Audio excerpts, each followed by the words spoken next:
Hey y'all, this is Noah. We're gonna do a quick, relatively impromptu video on drive velocity PID tuning. This is going to be informal. I'm not gonna edit. I'm not gonna cut it or cut stuff out. Cut the pauses, do audio post correction. Or color correction, the whole 9 yards. I'm not going to do that. I'm just going to record one take, impromptu, no script. So my apologies for the lack of flow, the mediocrity, but a subpar video is better than no video, and the actual video takes a lot of time, unfortunately. So yeah, let's just get right to it. We're going to go over drive velocity PID tuning. If I get rid of my face. Alright, so I'm going to go over this step right here if you're using drive encoders. Also, because it's an informal video, I'm not going to go over all the steps in detail. That will be for a formal video. I just learn Roadrunner and consult the Discord. If you do need help, this is kind of just like a quick concept video to demo things that can't be expressed well through text, like learn Roadrunner.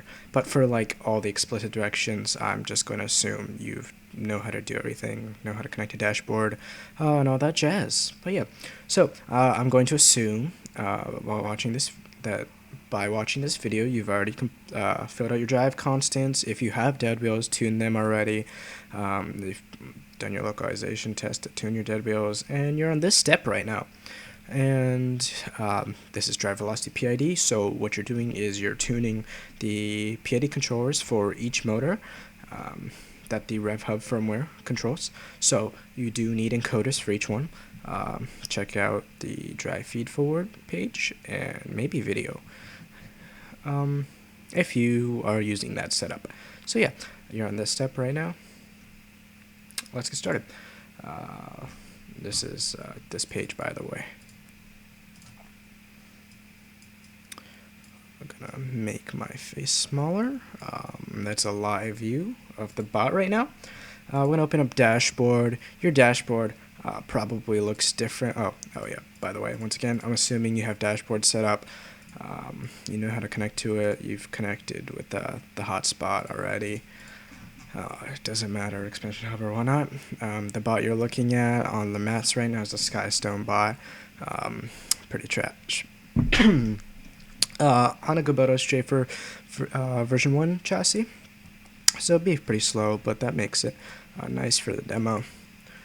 Your dashboard as of the making of this video will not look like this.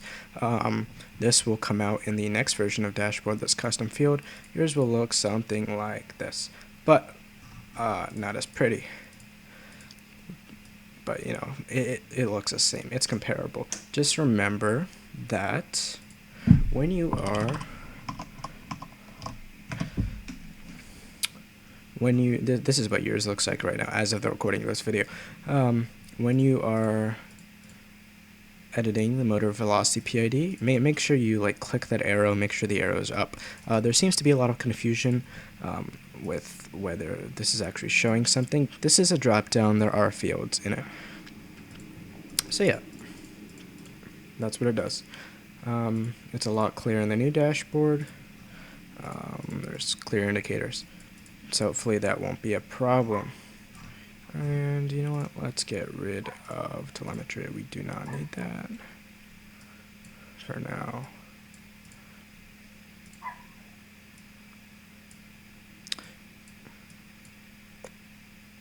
You know what? Actually, I want a wide graph. Alright, so let's begin. First, if we follow the Roadrunner steps, first step you want is to actually run the max velocity tuner op mode. And what that's going to do, it's going to go max speed for like 2 seconds or something. So make sure you have enough room. You can see I have, I don't know, like 120 inches allocated to the field right there. That's not an official field, doesn't really matter. So we're going to run max velocity tuner. It's going to zoom.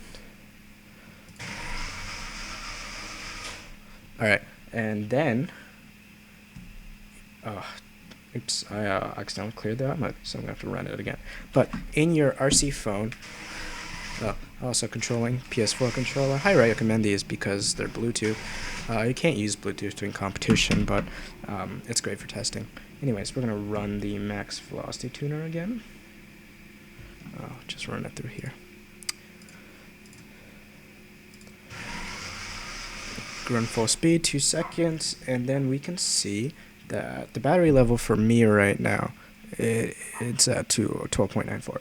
And so max velocity is like 43. I think that's reversed for you. But the point is, it prints on the RC phone. It's telemetry, so make sure you have that up and read it.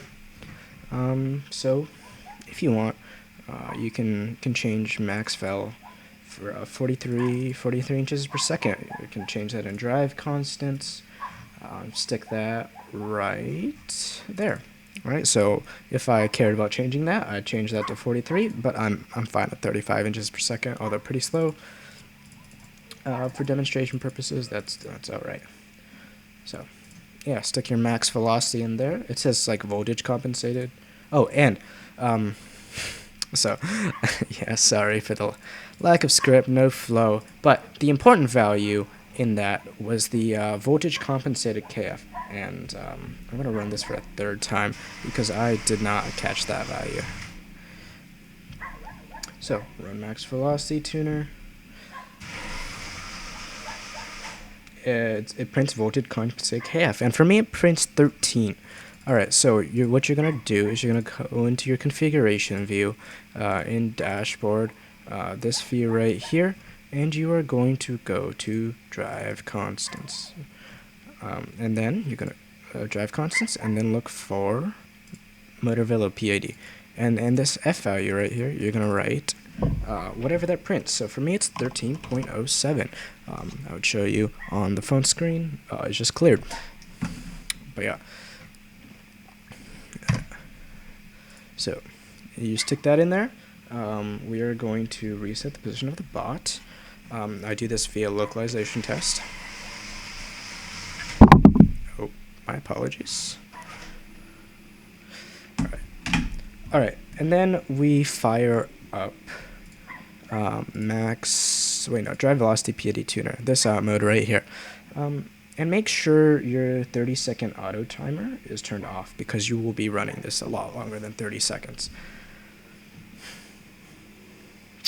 Alright, so we're going to press start.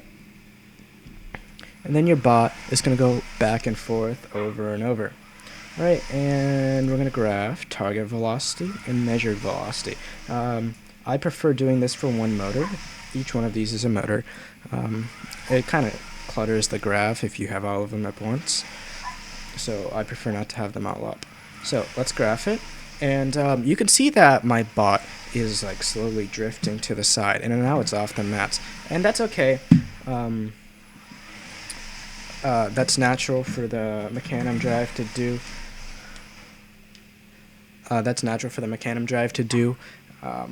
Due to a number of reasons, from like uneven weight distribution to, the motors aren't all going the same speed because we haven't tuned it yet. So what you can do is this button, square, on the PS4 controller, or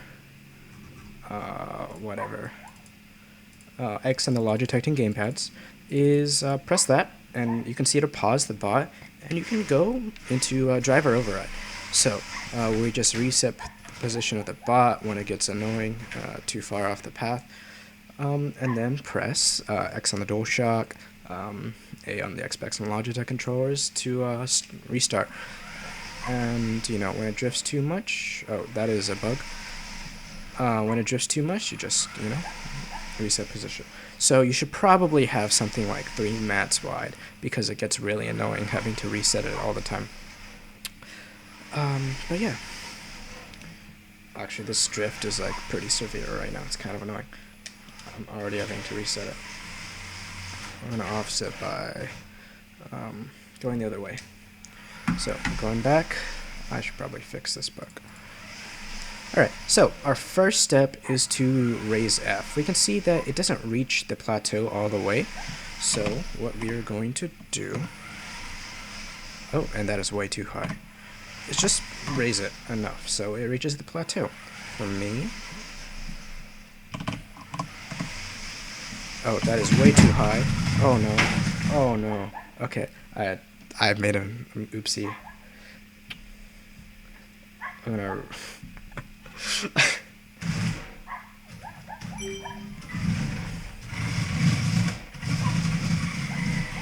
All right, let us restart. All right.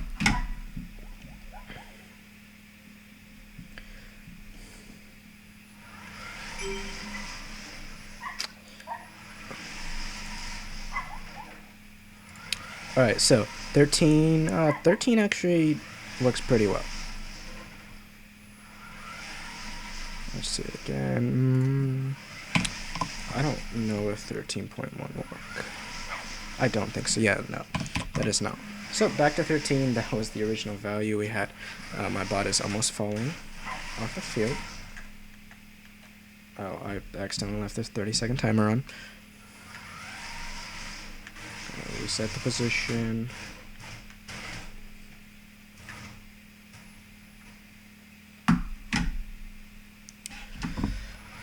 Alright. So, we got our F value. It's reaching. Alright, we're going to start increasing P. Let's start out at 5. We're not going to make the same mistake again and do a massive number. And do 10. Alright, and we can see there's a slight improvement. Let's try 20. It's reducing it a little. Reset position.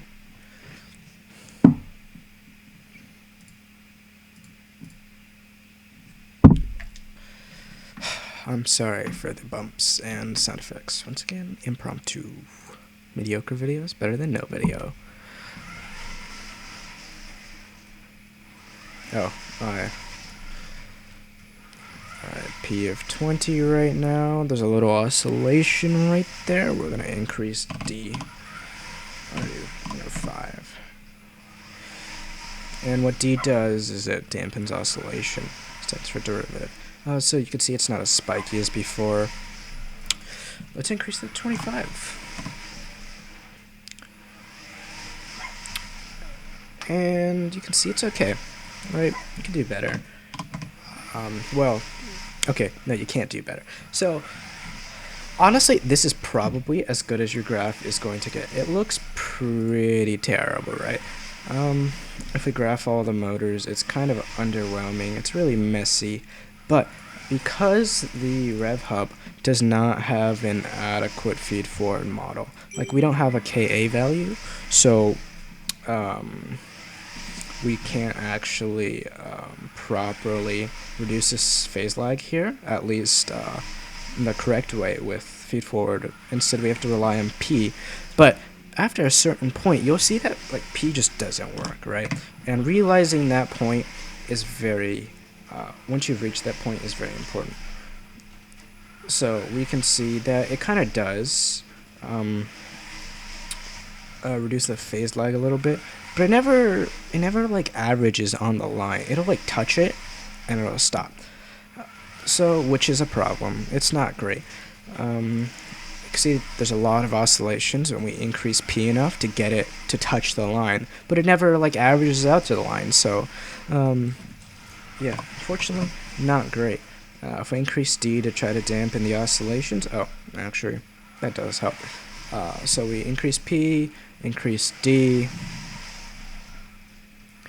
But if you look a little closely, the bot is like shaking towards 0. Like this is the 0 velocity line when it stops, and it shakes a little. That's the point where it changes direction. It shakes a little bit. And you can't see it much on video. It's not that bad right now, but once it becomes unmanageable and you start to actually like see the oscillations, you want to reduce that a bit and just take the phase lag. Unfortunately, Rev controller, that's just what we have to do. But These settings right now look pretty good. Ignore what I said earlier, it can get better than that. But let's show how increasing P is kind of futile.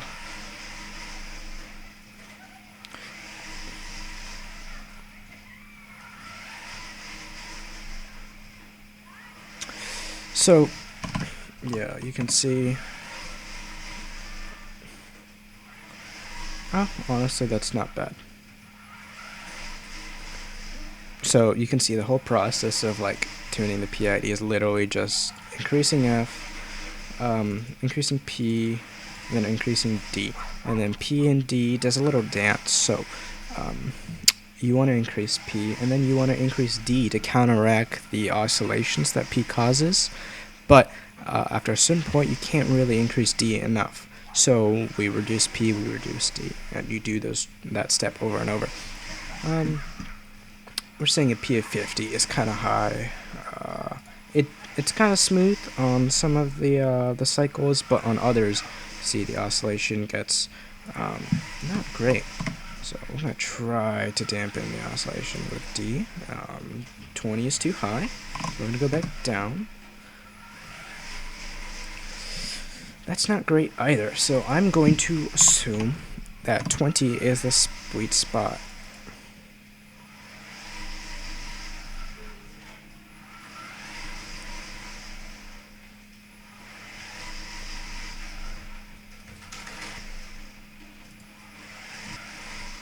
Sorry for the pause. So I'm going to... this kind of looks fine.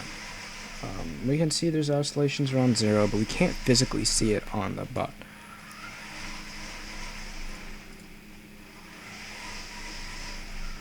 The end stops look pretty smooth, which is one of the important things. I'll show you an example of it not working, like that. It starts shaking toward the ends. So we're going to try to... We don't want that. I'm going to reduce KP back down to 50. And we're going to look at all the velocities together.